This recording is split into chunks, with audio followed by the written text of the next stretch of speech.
I've always been the woman behind the scenes.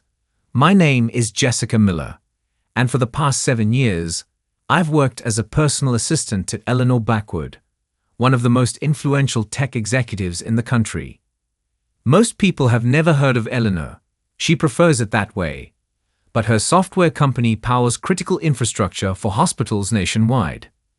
My job involves everything from managing her calendar to arranging travel to making sure her elderly mother gets her medications on time.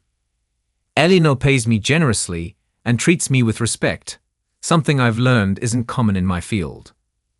We have a professional relationship built on trust and efficiency.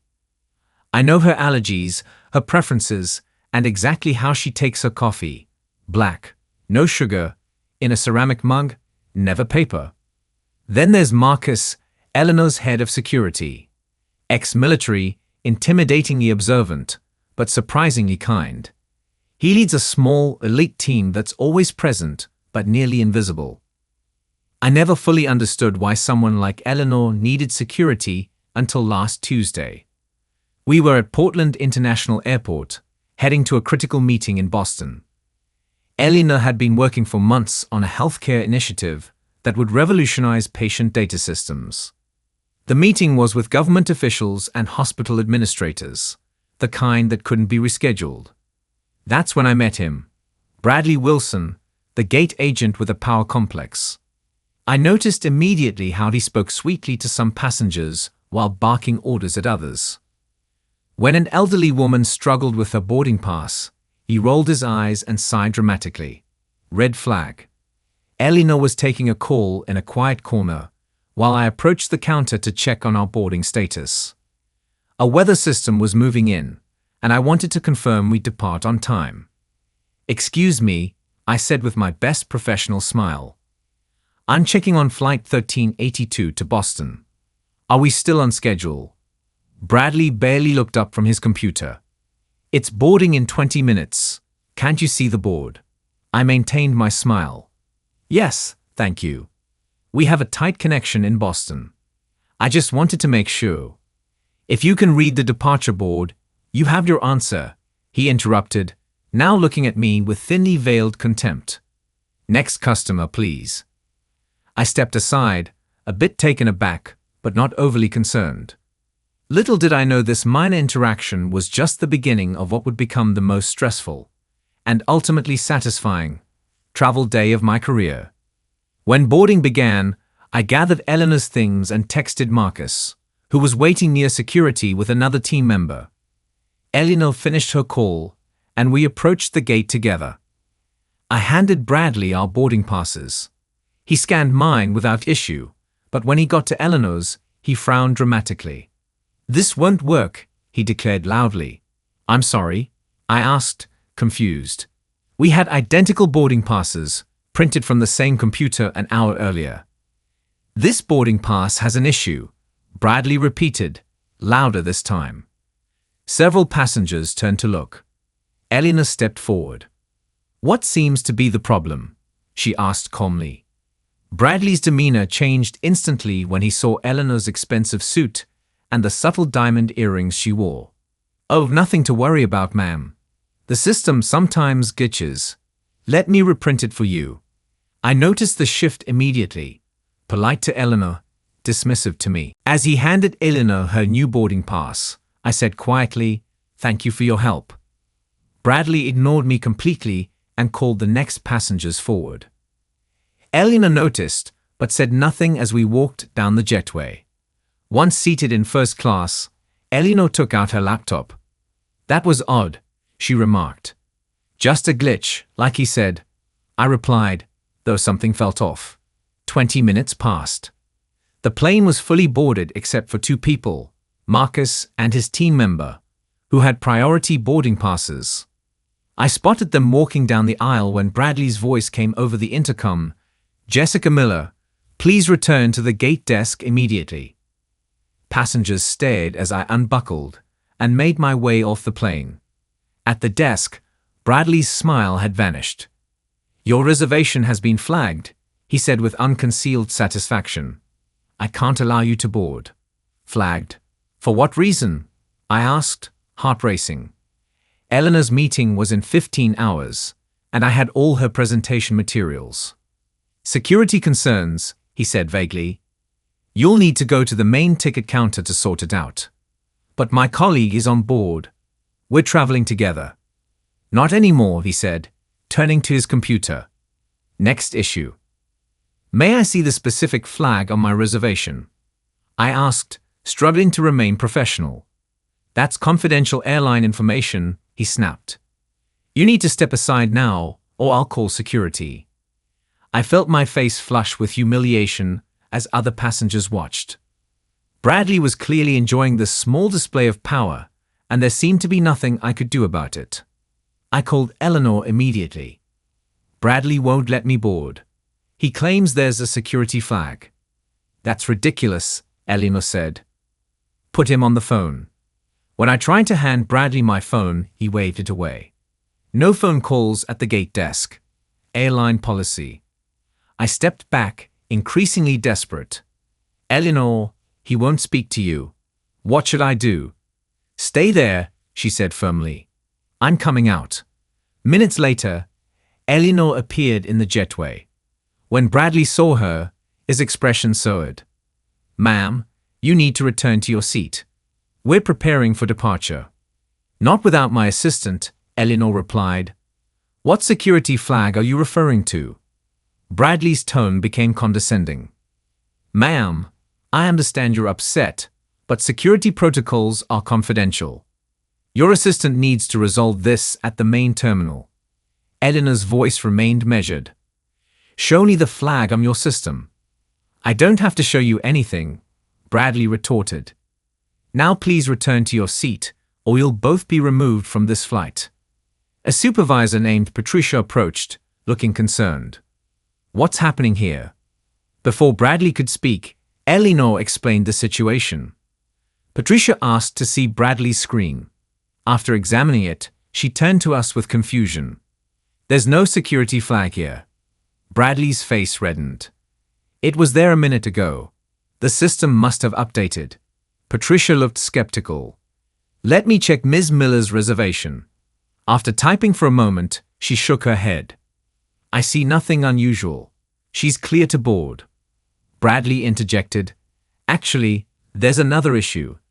The flight is weight restricted due to the weather.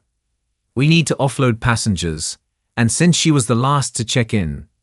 That's not true, I interrupted, showing my boarding pass. I checked in yesterday, online. Patricia checked again. Yes, she checked in over 24 hours ago. Bradley's jaw tightened. Well, someone needs to be removed, and as gate agent, I have final authority on passenger priority. By now, a small crowd of airline staff had gathered. I noticed Marcus standing nearby, observing silently. Patricia looked uncomfortable. Bradley, can we speak privately? They stepped away, but I could still hear Bradley's increasingly agitated voice. She was rude to me earlier. I didn't want her on my flight. When they returned, Patricia looked apologetic. I'm sorry, but Mr. Wilson has authority over this gate. The next flight to Boston leaves in 3 hours. Eleanor's expression hardened. Then I'll be taking that flight as well. Please remove my luggage. The situation was spiraling out of control. Eleanor would miss her meeting, and a critical healthcare initiative might be jeopardized, all because a gate agent had decided I was rude. This is completely unacceptable, Eleanor said as we stood at the gate, watching our plane depart without us. That man deliberately targeted you. I felt sick. I'm so sorry, Eleanor. Your meeting is not your concern right now, she interrupted. This is discrimination, plain and simple. Marcus approached us. Ms. Blackwood, a word. They spoke quietly while I tried to book us on the next flight. When Eleanor returned, her expression had changed from anger to determination. Jessica, give me your phone, she said. I handed it over, and she took several photos of Bradley, who was now assisting with another flight. He noticed and scowled. What are you doing? Photography at the gate is prohibited. Eleanor lowered the phone. Interesting. That's not mentioned in the airline's posted policies. Bradley stepped toward us. I'll have security remove you from the terminal if you continue. Please do, Eleanor replied calmly. I'd welcome the opportunity to explain to them how you falsely claimed a security flag existed. Then manufactured a weight restriction issue. Then admitted to Patricia that you were removing my assistant because you felt she was rude. Bradley's face went pale. You're twisting my words. Am I? Eleanor countered. I record all my conversations as a security measure.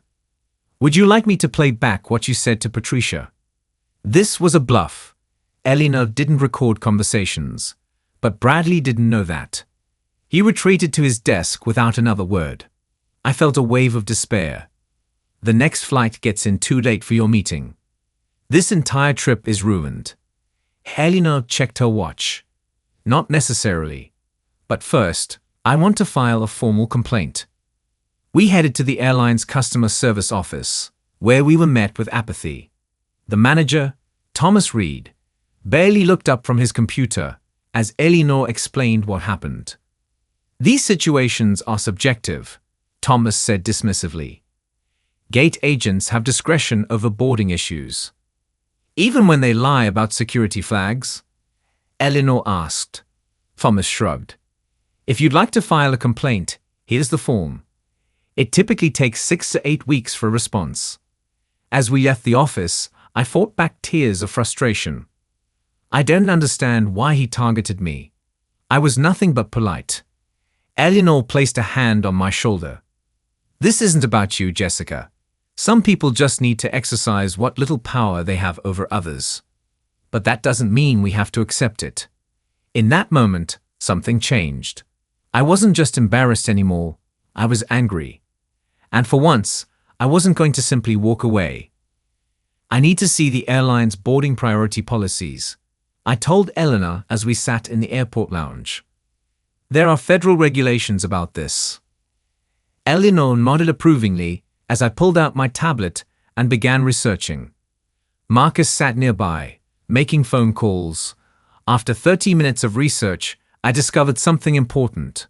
The airline's own published policies contradicted what Bradley had claimed about his final authority on passenger removal. Look at this, I showed Eleanor. Involuntary removals have to follow a specific protocol.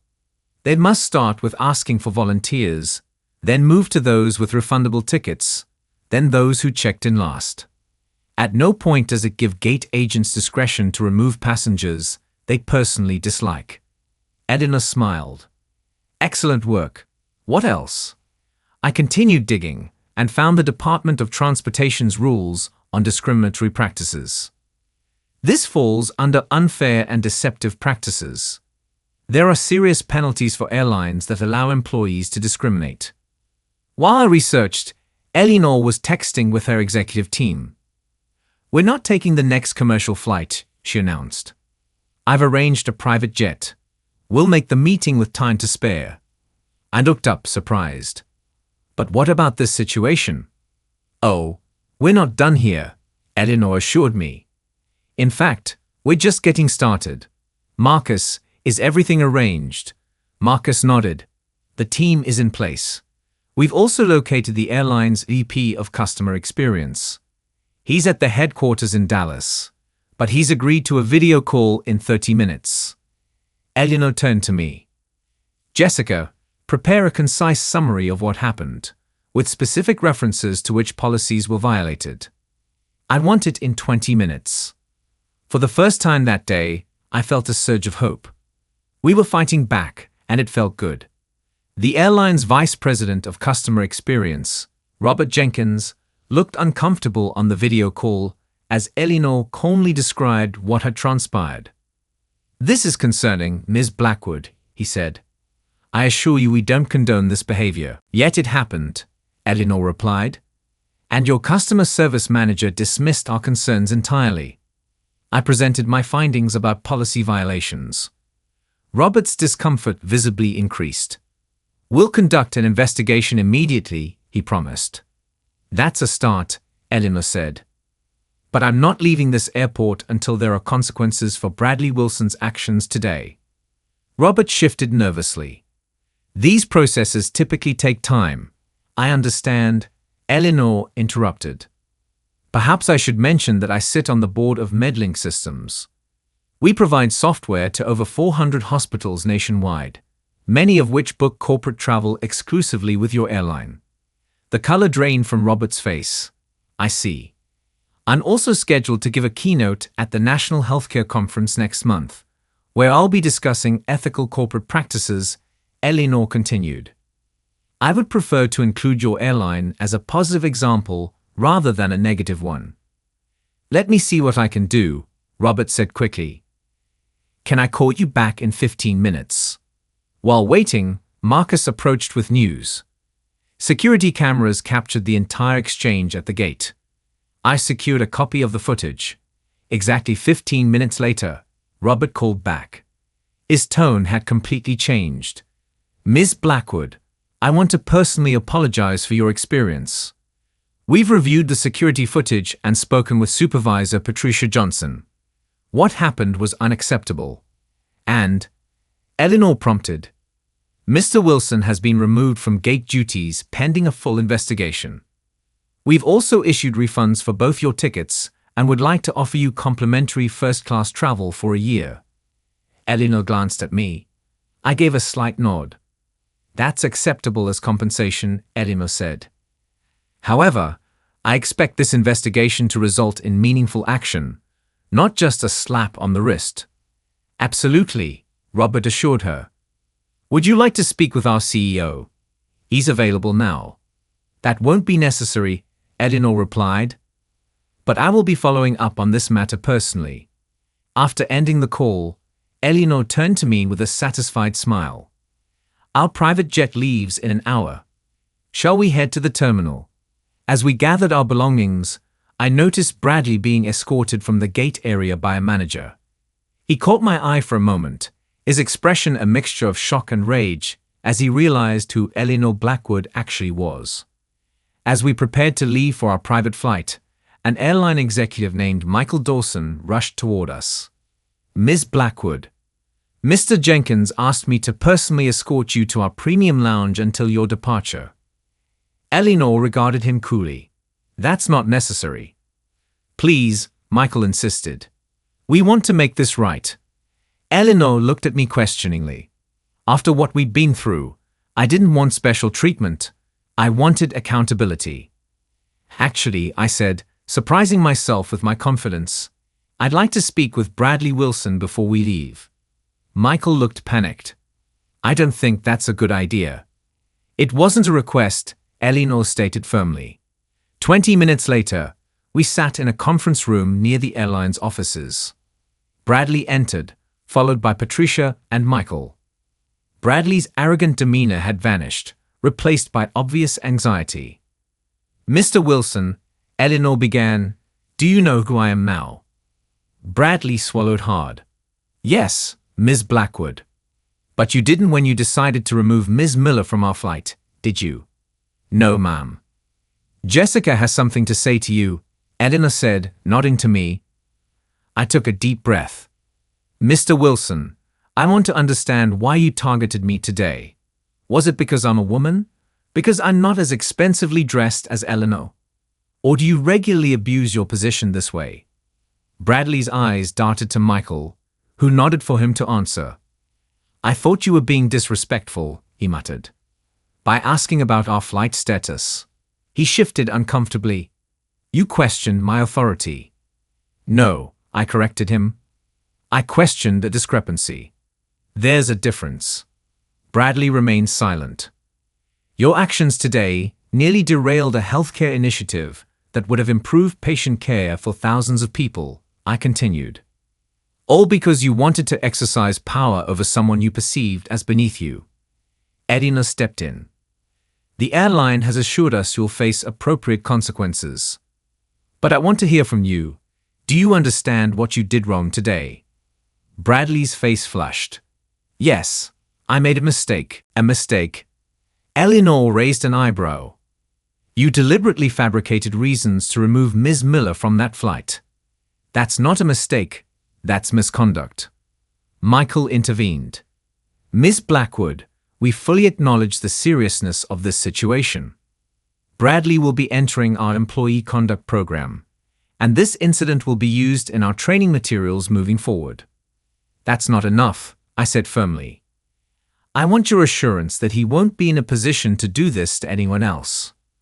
Patricia spoke up for the first time. He won't be returning to passenger-facing duties. I can promise you that. Bradley looked stunned. But I've been a gate agent for 12 years. And today you demonstrated exactly why that needs to end, Eleanor replied. Actions have consequences, Mr. Wilson. As we stood to leave, I felt no satisfaction in Bradley's distress. Only relief that he wouldn't have the power to humiliate someone else the way he tried to humiliate me. 6 months have passed since that day at Portland International Airport. Eleanor's Boston meeting was a success, and the healthcare initiative is now being implemented in hospitals across the country. I received a formal letter of apology from the airline CEO, along with confirmation that Bradley had been reassigned to the airline's cargo division. No passenger interaction allowed. More surprisingly, I received a personal note from Patricia, the supervisor. What happened that day made me look at how we treat passengers differently. I've instituted new training procedures for all gate staff, using your experience as a case study. Names changed, of course. Thank you for standing up. It mattered. The airline made good on their offer of complimentary first-class travel, which Eleanor insisted I use for a much-needed vacation.